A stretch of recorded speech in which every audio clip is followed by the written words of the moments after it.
তারা ভোট অবধি 4-5 মাস আসবে, পালিয়ে যাবে। আপনারা ভোটের আগে পরে একটা লোককে খুঁজে পেলে আমাকে বলবেন, কিন্তু আমাকে 12 মাস খুঁজে পাবেন, আমি এটা বলতে পারি। এই কানুপুর খিদিরপুরের মানুষ, কানুপুরের অঞ্চল নয়, গোটা বিধানসভার মানুষ খুঁজে পান। এবং শুধু এটা নয়, আপনাদের আত্মীয় স্বজন আছে, আমি আজ যেখানে জন্মভূমি ঔরঙ্গাবাদ, সেখানেও জানবেন সেই কাজগুলো আমি করে দিই। আমি মানুষের পাশে থাকি, কেননা আমি মানবিক রূপে যতটা পারি মানুষের কাজ করি। আপনারা দেখেছিলেন অকাবলিয়ে গন্ডগোল হয়েছিল, একটা লোকের মুখ করার ক্ষমতা ছিল না, এক মানুষকে বাঁচাতে পারি, আমি সমস্ত মানুষকে বেল করিয়েছি। এগুলো কিন্তু আপনারা দৃষ্টিতে দেখতে পান না, কিন্তু এটা কত বড় সমস্যা আপনারা জানেন। সেগুলো আমরা করতে হয়, কেন আমি মানবিক রূপে কাজ করি।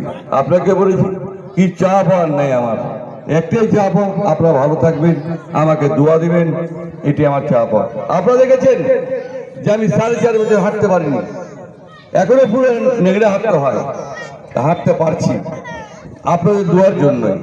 এই জায়গায় ফিরে আসা মানুষের দোয়া ছাড়া হয় না। তাই মাননীয় মুখ্যমন্ত্রী, বাংলার নেত্রী 10 লক্ষ টাকা করে দিচ্ছে প্রতিটা বুথে। এবং যদি কেউ বিরোধীরা আসে জাতির নামে ভোট চাইতে, তারাকে জিজ্ঞাসা করবেন আপনারা কি করেছেন বলুন, কি আপনাদের আমাকে ভোটের পরে কোথায় আপনাকে পাবো বলুন, কি আপনারা মানুষের পাশে দাঁড়িয়েছেন, এইটুকু আপনারা জিজ্ঞাসা করবেন। বেশি কথা জিজ্ঞাসা করার নেই, এইটুকু বলেন, তাহলে তারা পালিয়ে যাবে। কেন?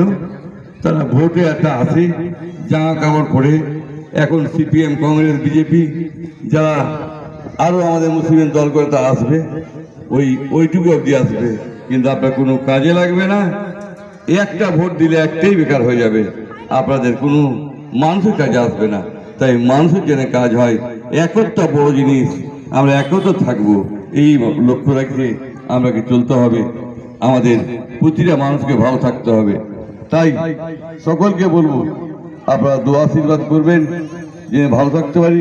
মাননীয় মুখ্যমন্ত্রী দীর্ঘায়ু হোক, উনি বাংলার মা, ভালো কাজ করছেন এবং লক্ষ্মী ভান্ডার দিচ্ছে, কন্যাশ্রী, যুবশ্রী, গ্রামীণ রাস্তা, সমস্ত কিছুর নজর আছে।